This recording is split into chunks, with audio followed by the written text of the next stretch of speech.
You were hopefully had some time after the coordinators went to put together thoughts. Everybody good? Ready to go? Are you good? I think I'm ready to go. Okay. Good to see everybody. Thanks for being here. And again, I really appreciate your coverage of our team and our student athletes, telling the story about our 2025 season, and then also the individuals we have on the team and in the organization.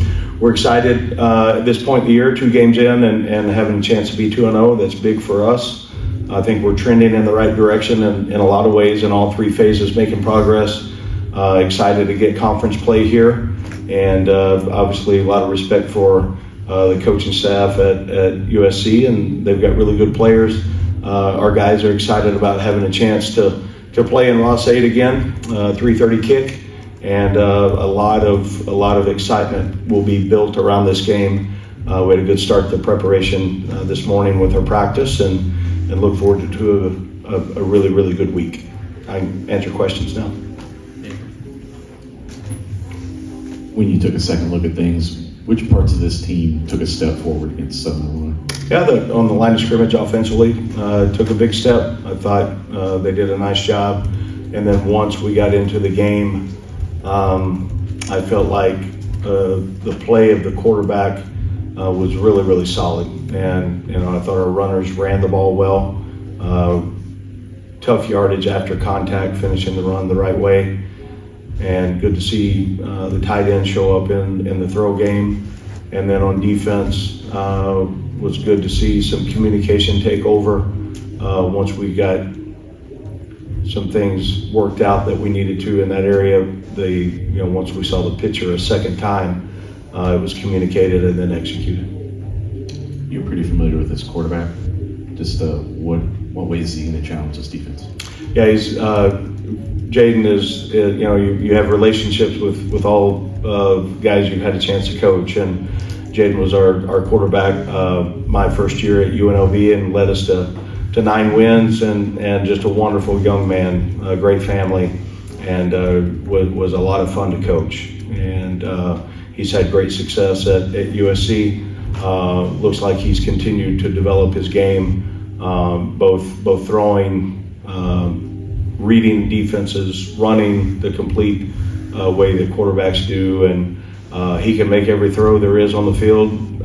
He's a tough runner, a great competitor, and I know that he will continue to have a really solid season playing. I hate to see him on the other side of the field. I hate anytime you're playing a former player. That's hard. Love him to death. We're connected forever. For both of us, I think if you would ask him the same thing, on Saturday for 4 hours, I'm trying to do everything I can to win the game. You're obviously very familiar with him. You and Mike both. Do you lean at all in a week like this more on Josh in terms of personnel from the other team, schematic things, coaching personnel, tendencies and things like that? Does he become more of the chess match this week just because of his familiarity with USC? I think you always look to try to gain an edge or an advantage anyway, and both coordinators, really, and Coach Shivast as well, every single week we'll do almost a debriefing on the other side on what we think, what we see, any information they have through their lens of what that looks like. Obviously, Josh was there for the last 3 years or so, so his understanding of personnel would be a little bit more intimate and detailed than just a normal week. So I think any information that we can gain any way possible, we're always trying to find an edge for our team schematically, physically, and all the things that go into that. So Josh will, we spend a lot of time in the offseason talking about those things as well. So just so it's not, too much time taken away from what he needs to get done this week for our offense to play at a high level. That always takes place.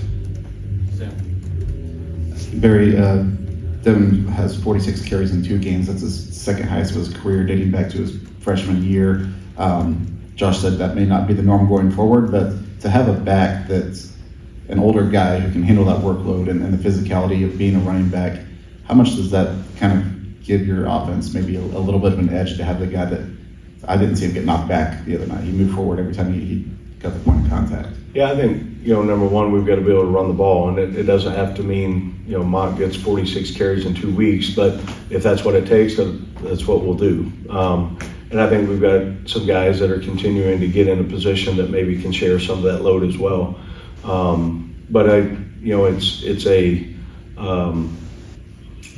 an opportunity for us to really, when you have the ability to establish the line of scrimmage and run the football, I've said it over and over, that'll open up a lot of things in our offense. So we've got to be able to do that, and there's going to be some elements of quarterback run that are going to be really important to us as well. There'll be some passing game on the perimeter that can almost equal, like an outside stretch as well as we continue to execute our offense. But we do trust Mockabee, and we trust him with the ball in his hands, and he continues to prove why he has earned that trust. I understand you didn't have any say in the schedule when you got here, but do you like the progression that it's been so far, where Southern Illinois seemed to be able to do some different things than Ball State, and now you elevate that to another level when you go into USC? Well, I think every week's so different, and it's a story within its own. So I don't know that I've really looked at from how this first 3 games, how it plays out from week to week, just in really the context of how we build the playbook or the theme of the week or the messaging of the week. We moved on pretty quickly from Ball State after the first game, and Southern Illinois after the second game. A couple hours after the game, that one was already over, and we were full steam ahead onto USC. So how it lays out schedule wise, I know we've got this week and next week, and then we get a bye. I'm more looking at the long-term health of the season and the team, kind of where we're at through practice reps on what that looks like until we get the bye week, and I think we're right on track. So excited about the opportunity, and I am thankful that we've got first 3 games at home. Have a chance to play in Ross-Ade. I think it's a huge part of our advantage. Some of these guys from the last Big Ten championship team at Purdue are coming back this weekend. How important is it, when not only at Purdue, anywhere, I guess, really, to tap into that history with your guys and let them, kind of educate them about what this program is? Yeah, it's so important. The connective piece between former players and the current team. I want them all to feel welcome here, and I feel a very deep responsibility to get Purdue football back to winning ways for a number of reasons. When one of those reasons are the former players and the guys that walk around with the logo on their shirt, and the people that we represent so many things much bigger than ourselves, and former players is one of those pieces that I feel responsible to win games for, and excited to see the group back. Just like the last 2 weeks, we've had 2 honorary captains that were great players here, and then in the NFL, and then this week will be another group coming in, and excited to have a chance to spend some time with them. You talked after you gave Ethan the scholarship, or I guess he earned the scholarship in the spring, and now he's starting for you, and I'm sure that even with the scholarship, that doesn't guarantee anything beyond, now you don't have to pay for school. What has he done to elevate himself here even more so, I guess, as a leader and as a guy that came here as a walk-on and has just kind of earned his way to be where he is now? Yeah, a number of things that he continues to do, and it all really goes back to the centerpiece of being consistent. And you know exactly what you're going to get from him every single day in workouts and practice, in the meeting room. Is very consistent. He's got a very high standard for himself on how he feels like he needs to play the game. He's a smart football player. He's he's tough and physical, and again, I think he's a winner. Hey Barry, speak to the discipline of the team. Fewest penalties in the Big Ten, and just 1 turnover so far. Just talk to that aspect of the team through 2 weeks. Yeah, I think you look at our plan to win. That's part of it. We've got to number one, it's football IQ, being a smart team. It's also, the hidden yardage within the game, either field position through the kick game or, the average starting position, how important that is, and penalties go into that as well. As long as we can keep that in our favor, we've got to start somehow creating takeaways on defense and the kicking game. Offensively, we still need to try to find a way to come out of each game with 0 But at the end of the year, if you can be the least penalized team and you're winning in the turnover margin and in field position, then you're going to be a winning football team. So that's all part of the process of what the winning plan looks like. And I think our guys understand that through, the education that we've provided on that. And then also, they've done a really good job executing those things. We got to keep that in our favor. How is the health of the team? I think would be exactly about where we left off before Saturday's game. I think we've got a chance. I'm going through. I think we've got a chance to get one or two of the guys back that were listed as out last week into practice situations this week. I don't know if they'll be cleared yet or not for the game, but we're in a really good spot right now. You can't say who? No. Is this a measuring stick game for you, Barry? Say it again. A measuring stick game? No, I mean, it's to me, it's obviously a big game, but they're all big. This is the next opportunity for us. And, can we improve from week 1 to week 2? I think, yes, we did in a lot of ways. Can we improve from game 2 to 3? That's the next measuring stick for us. And then Drew Brees, was he a guy, did you talk to him while you were being interviewed? Have you met Drew Brees at all? Just any relationship with Drew Brees at all? Who we hear? I did not talk to him during the interview process, no. I did talk to him the first day I was on campus. I had a number of phone calls, and he was one of them. Had a really good initial conversation. We followed up a couple times.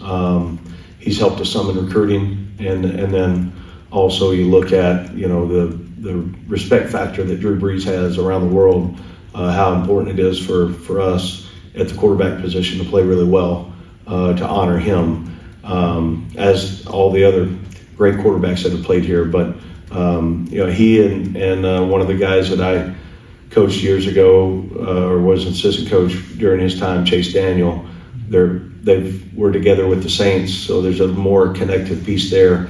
They live close by each other, present day, and so it's been an easy transition into our relationship. And has Jay Maeva texted you at all? Have you communicated with him at all? No, I love him to death. I don't know that. I'll certainly have a chance to talk to him either before or after the game, and but I'm proud of him. Hate again that we're playing against each other, but that's the way of the world. So I hope he has a lot of success other than 4 hours on Saturday.